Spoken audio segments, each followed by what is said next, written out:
So, I use horde shooters to get out frustrations I have about being bad at video games. However, because Ida drowned my basement, I can't play my favorite one, which, believe it or not, as a Russian Badger fan, is Killing Floor 2, not Payday 2. I fear no cloaker, my friend. But the matriarch can still get nuked from freaking orbit. So while browsing the tabs of the eShop and looking up articles online, I discovered a list of horde games that are available on Switch, mixed with arguably not horde games. Of course, you had Doom Eternal, not Doom, Resident Evil, and Ruin, but you also had a Castle Crashers clone as a horde slasher and actual horde slasher, frickin' Splatoon. So using this inspiration, I decided to compile a bunch of games from my Switch to rate them on the horde scale, which is whether or not you face waves of enemies gunning for your head, and whether or not said game scritches that dark being inside me who lusts for blood. Conflict and experience of dual-wielding hand cannons while constantly swabbing how you hold the ADS.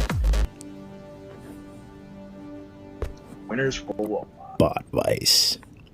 I need your weapons, your health, and your rubber bands. You're a cyborg named Aaron Saver who is given the Robocop pre-diet. C4. The city is under attack, and as a vigilante superhero who used to be a cop, it's up to you to carve your way through the gangs of the city to take back everything that's even left and stop the cyborg uprising. Here's the level. There's you. That's where you can move, and those are where you have to shoot. Description done. Section note. This game takes the simplicity of Space Invaders and gives it the roguelike bug. You can roll. You have a beam blade. Your pistol has infinite ammo. And specific enemy types drop more weapon ammo types. Face the horde? Check. Scritch the being? Sorta. This game is pulse-pounding, twitchy, top-down explosions played on loop with max reverb and auto-tune. But blowing up bots as an ex-cop is contrasted by the fact that you can only take about 4 hits before you need to restart the level. And this is also a bullet hell, so potential hits are flying around so often you feel less like a superhero plowing through hordes of evil minions, and more like a cold calculating being that only knows walking and running will fail without rolling and shooting.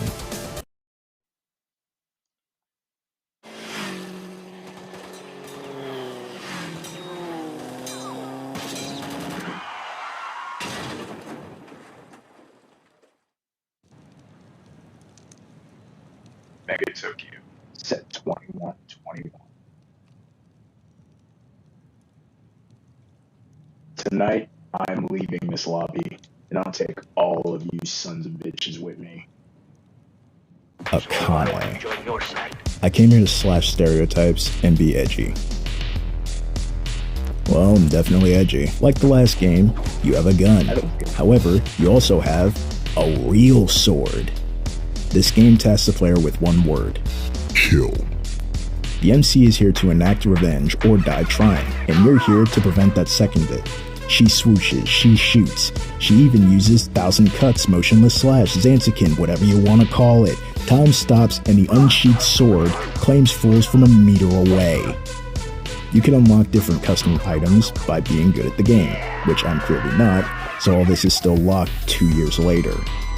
The music is either one continuous song with several BPMs or several songs strung together so well that it's hard to hear when they switch. The bump and beats will accompany you through your 100-man kill streak. Some special enemies get added, and such as ninjas, a dude with a gun, and after 100 men, a boss. Sorta. He's a dude who can take like 3 hits instead of, 1. Horde? Sure. You slash and gun hack your way through tons of what appear to be stereotypical Yakuza in Mega Tokyo set in the year 2121. Scritches? No. Not that. Oh yeah, for a bit, this really did it for me. Until I needed to, be good at it. Being a samurai with a sword hand and a gun hand, both of which have a strength and boost each other in tandem, is one of the coolest simple concepts to me. Plus, customizing changes how your abilities work outright, so I felt actually rewarded for cutting through a bunch of dudes and unlocking a bracelet that not only looks cool, but cuts bullets in half, or sneakers that turn my short dash into a 50-yard sprint, turning me into the fastest version of a human hit and run. You know, until I crashed into that skill ceiling again. Well, it was more like a skill wall.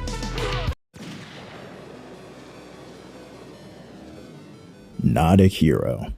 I may not be the good guy, and I may not be the bad guy, or at least I'm trying not to be. I'm the snazzy guy who gets shit done. Side-scrolling run-and-gun action in the 8-bit reimagination. Not a Hero lets you play as the full cast of the Bunny Lord Fun Club as they prevent political catastrophe. Story aside, since it's too long for this format, you are a person with gun and skill. Each character offers a different playstyle that actually slots into 3 categories. Don't mind him, he's just writing for the next video. You go about the areas completing missions and blasting baddies and some goodies alike. Being the one 2D shooter that dares to have cover fire in it without being turn-based, anything eye level to you that casts a shadow can protect you or your enemies. Doors, door frames, heat units, boxes, AC units, columns, you get the point. Is this a horde shooter? No. I mean, according to the article, it qualifies because of all the neck snapping you get into, but every level has a limited number of enemies. Some even have the extra task of taking them all out anyways. And some levels feature the SWAT team because you have broken several laws. But helicopters can only clown car it up so hard. Sure, the characters constantly cripping away at the gangs, mob, and cops is funny, and hearing people plead for their lives can only sate that evil part of your mind for so long before the Mimi bit stops finding it funny and your conscience starts to look at you funny for knocking a cop down for the 85th time in a row, prompting his plea dialogue ad nauseum, or you stick around to kill all the fuzz even though you're actually not supposed to do that and it does nothing for you except potentially make you have to reboot the level challenges and all. Enter the Gungeon. And exit the Gungeon. 2 of them now, and I haven't beaten either one. Caliber be damned. Players will enter the bullet elevator to descend or ascend the chambers of the Gungeon while combating the gun-dead. Various gun and bullet-related zombies and denizens that want you brained and can and will clock you in the head to do it themselves. This is bullet hell top-down and bullet hell side-scrolling perfected.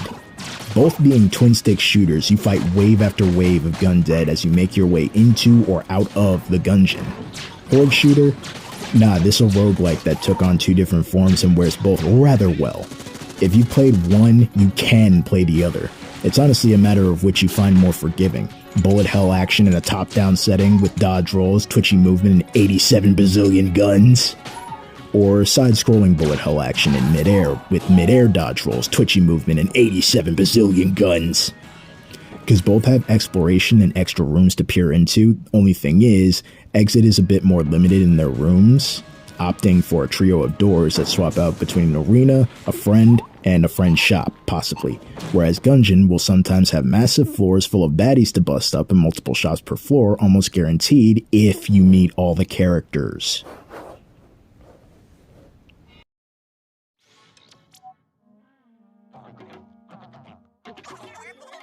Salmon Run. Why is this here? Yeah, I'm not making this up. Little Tomias's gay coloring game has a zombies mode in it that's more stressful than actual Call of Duty. Players are dropped into salmon-infested workstations with a random assortment of weapons, sometimes illegally modded because that's edgy and cool. Players must work together to paint the area and capture golden salmon eggs for profit. Boss salmons will spawn, which must be defeated so you can get the eggs. This isn't a game, it's a game mode in the popular third-person shooter for all ages, Splatoon 2 and 3. Sure, you can qualify this as a horde shooter, however, it's a horde mode that is desperately trying to be grind. You take out specialized zombies, I'm just going to call them zombies, which drop objectives, I'm just going to call them objectives, they're not dog tags, not inking down hordes of under-evolved fish because they're attacking the maps you inhabit. Wait a second. This would scratch that evil itch of mine, it's just that Splatoon is a team game, meaning you need to be absolutely cracked at the weapons you're using, which swap out every day, get doled out at random, and swap hands every completed round. And if you want to carry a match by yourself, you're gonna really need to be cracked, because otherwise you'll just be the last person of the group to get cooked. This being on the list only gets a pass from me because it's funny to see Splatty 3 classified as a horde shooter like Doom Eternal, and that puts pride in my heart in a strange way. Don't just buy this for Salmon Run.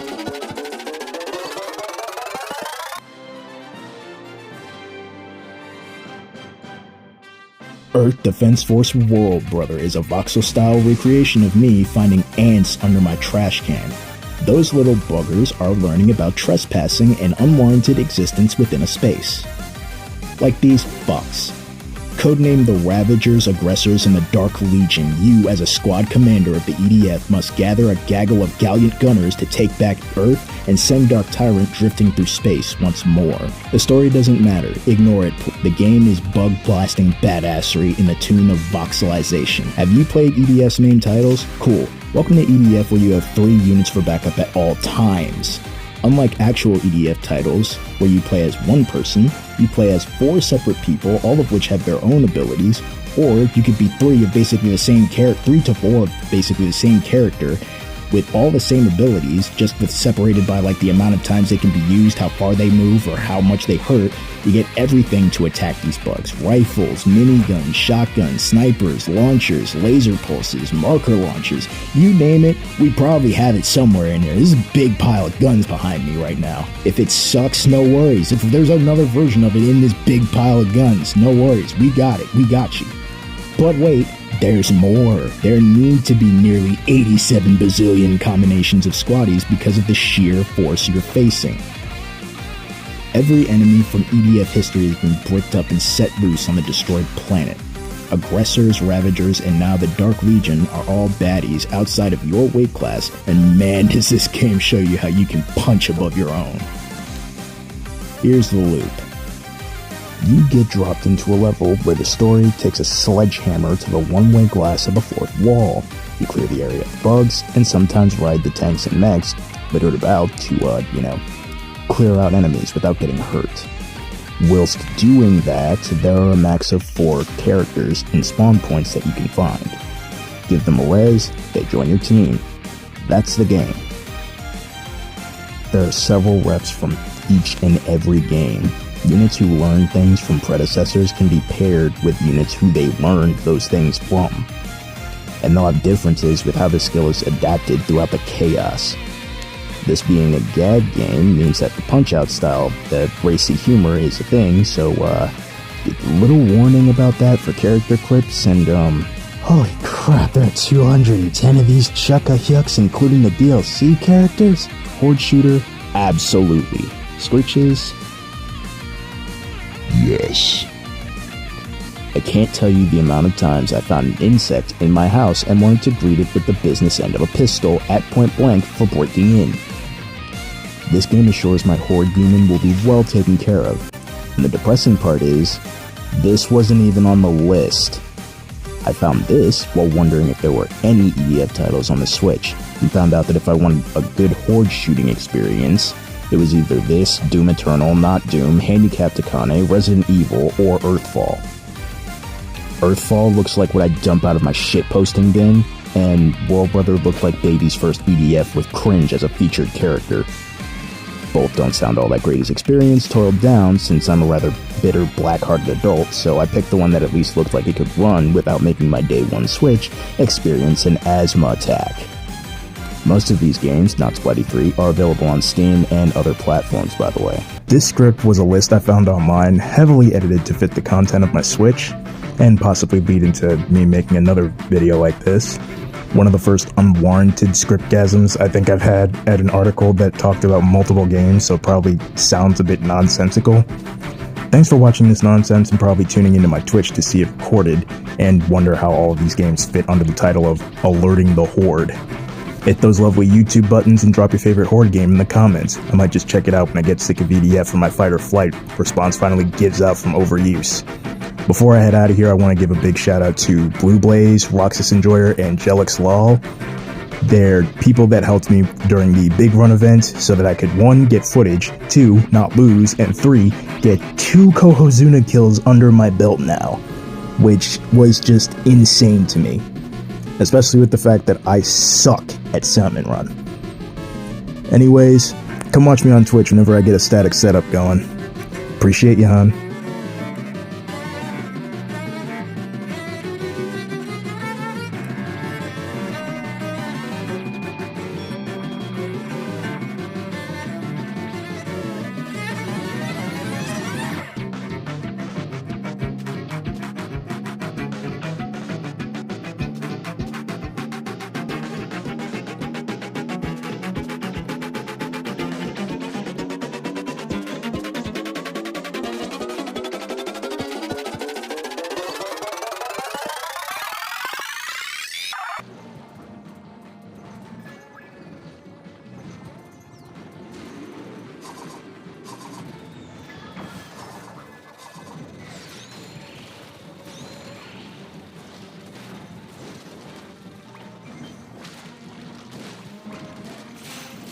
You just had to one under. There we go.